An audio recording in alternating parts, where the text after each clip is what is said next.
Another edition of Riding Home. He's back. Matt DeBerry's back too. Mike Bobo back. Mike Bobo back with the dogs. Speaking with the media for the first time today, in any capacity that I can remember, Matt. He's going to have a lot of pressure on him this season to score a bunch of points.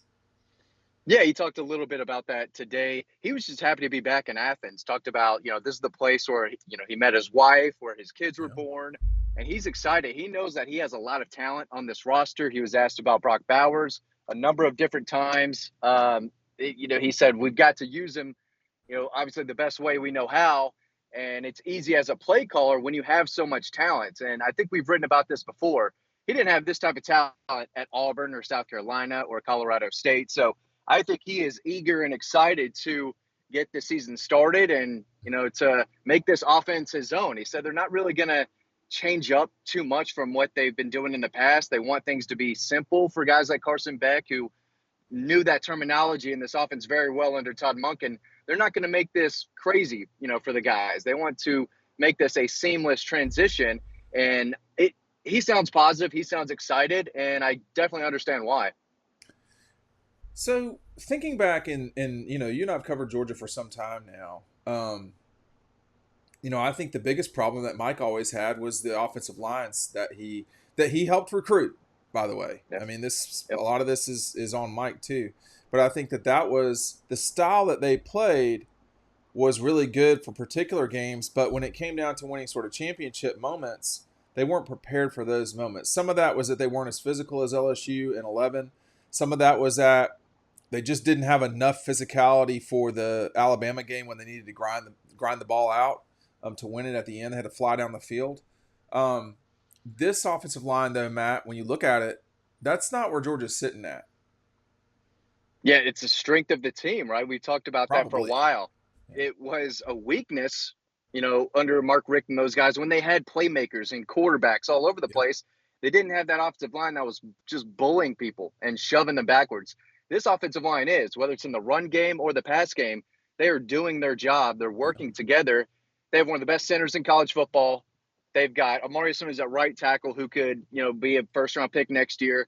A lot of experience at left guard and right guard with Xavier Truss and Tate Radledge. This could be their best offensive line they've had. And that's saying a lot because they're going to be without Broderick Jones, right? And I don't think there's a tackle on the roster that's as good as Andrew Thomas, right? So, No.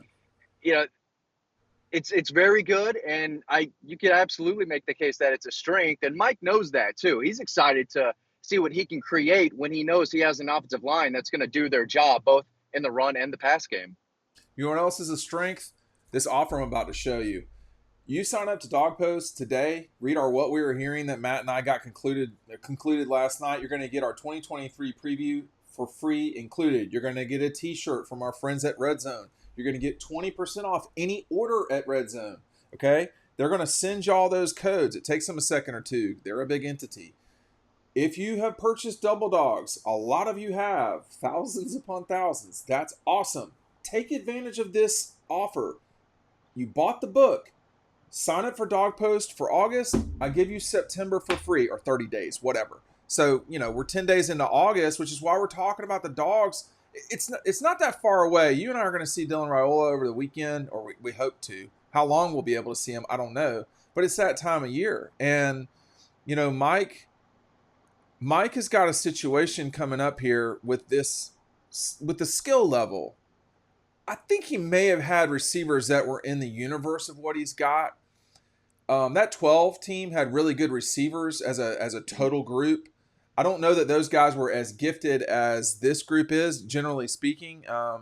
But he's got probably as good a receivers as he's had at any one moment at Georgia. And I'm including the tight ends there with Brock Bowers and Yeah. Oscar, et Yeah, I cetera. mean, pass catchers. I mean, Bowers is an Pass all-time catchers. bulldog, but I think a lot of it is the depth. I mean, you could Yes. go on and on with the names. I think Marcus Rosemy, Jack Saint, it's still flying under the radar, but when they throw his way, good things happen. And he's shown the ability to go up and snatch the football out of the air with the body control. But you know what you're getting with Lad McConkey, a guy who can stretch the field, but also help you in the screen game. A lot of these guys can do a little bit of both. Dominic Lovett, he's going to get balls thrown his way. We know what Brock Bowers brings to the table. Arian Smith is one of the fastest players in college football. You've got bigger guys like Rob Thomas and Marcus Rosemy-Jacksaint too. You've got Dylan Bell, who might be the best route runner of any of them, that they want to get the ball. But again, there's only one football, and there's a lot of receivers who have the ability to make big-time plays both down the field and in the short passing game. And they've got guys who can create separation on their own. You need a key 3rd and 5, and you want to get the ball out quickly. There are guys who can, give you a little shake and bake, Dean, and get open and put themselves in a position to get yards after the catch. It is a very deep group. It's a very talented group. And again, Mike just has to be licking his lips, ready to get out there and say, hey, let's try this. Let's try this with this offensive line and these receivers and this quarterback entering his 4th year. They could be a very, very special group again. I was just about to go to where you went, which is, what do you think Mike's thinking about the quarterbacks? Here, I asked you the question, but let me just speak for a second.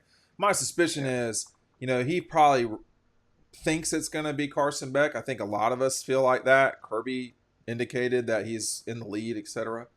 But what do you think Mike's thinking about his options there and or where they're going to go with things?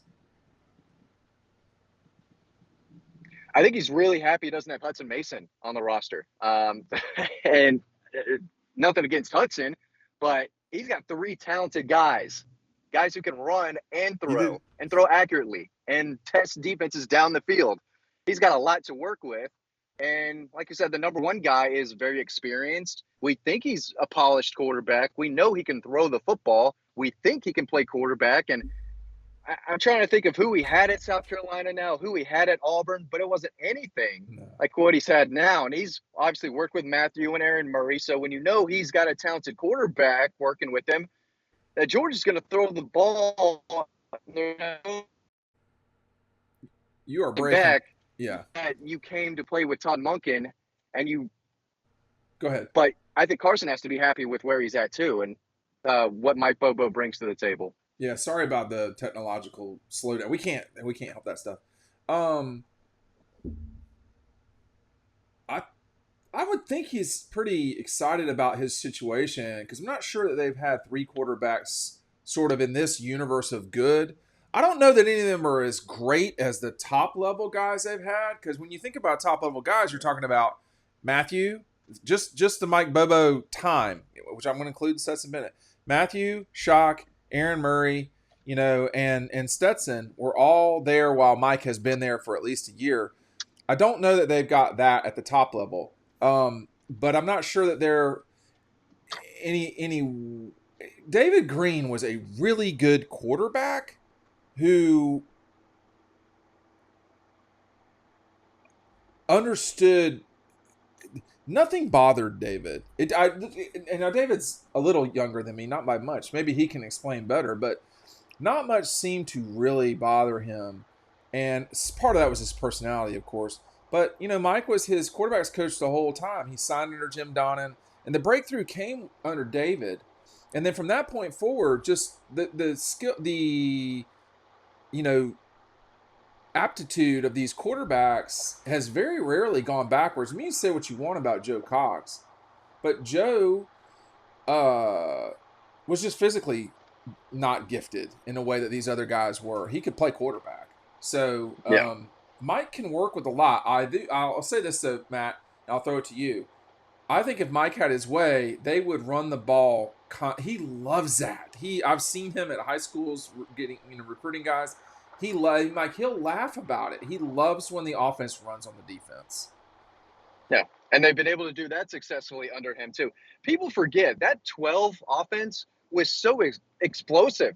I mean, it was without a doubt a top 3 offense in the country, and they were so balanced. Which year? And it makes things easier on his quarterback when they are running the ball and play action part of his game. And that's where, you can really get creative as a play caller. And he said today that he's still growing as a coach. And when he has this talent around him, he can, think of stuff that he hasn't been able to do before. And, working under a guy like Kirby, who gives him a little, some freedom. They're buddies. They know each other, what they want to do. And I think Mike is very happy, like you said, with the situation he's in. And he said that, I grow every day. I still learn from these guys. I learned a lot from Todd Monken. I and learning a lot, from Todd Hartley still, who's been around a long time, and he's got his hands in the offense, so to speak, as well. So he said the coaches are growing just like the players are. Every day, these players are trying to get better, and so are the coaches. And that's a scary situation for a defense that's trying to stop these guys this fall. This, I do want to delve into this just for a moment as we're riding home. The one thing I'd say about Kirby and Mike is that, obviously Mike's more gregarious. He's much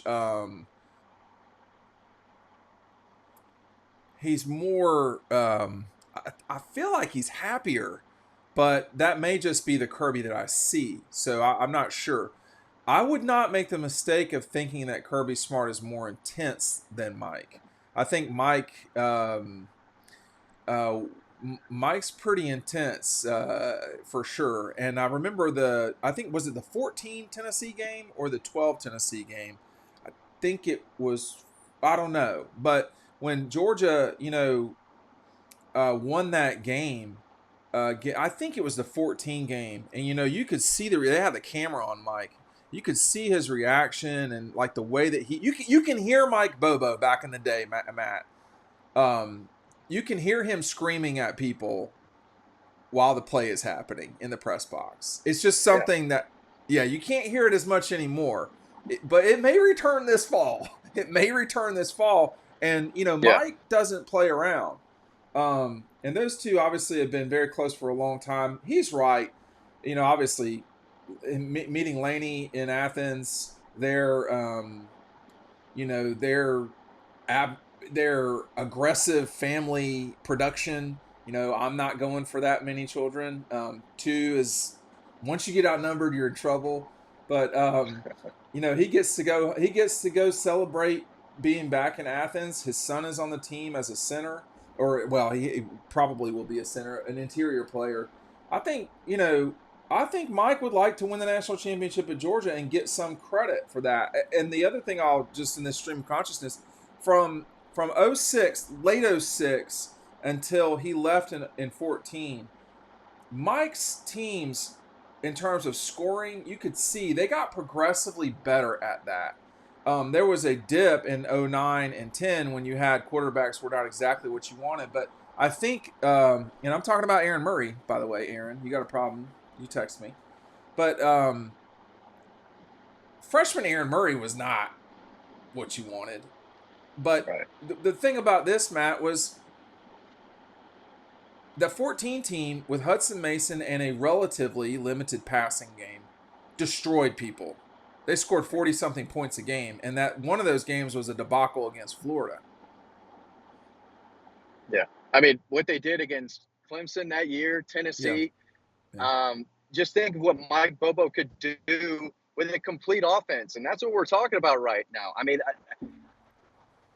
if there's a weakness at quarterback, on the offense, it's the question mark at quarterback, and we think that question mark is Carson Beck. But maybe it's the running backs. They're still dinged up right now, but they're all going to get healthy. And I think this could be another fantastic year offensively. Wouldn't surprise me if they scored, or average 40 points a game this year. Yeah, if they do that, there's a couple ifs here. If Georgia scores like that, they're probably playing for the national championship. If Caleb Williams has a defense that's as good as Barry Alexander's trying to suggest with physicality, USC is probably going to win the national championship. If J.J. McCarthy takes a step forward that people have discussed, Michigan stands a very good chance of winning the national championship. This is not the Georgia Invitational. This is, this is a moment in time where the Dogs are going to have to win some challenging moments. We'll see how that happens. But Mike Bobo at the podium today. We'll see you on the website.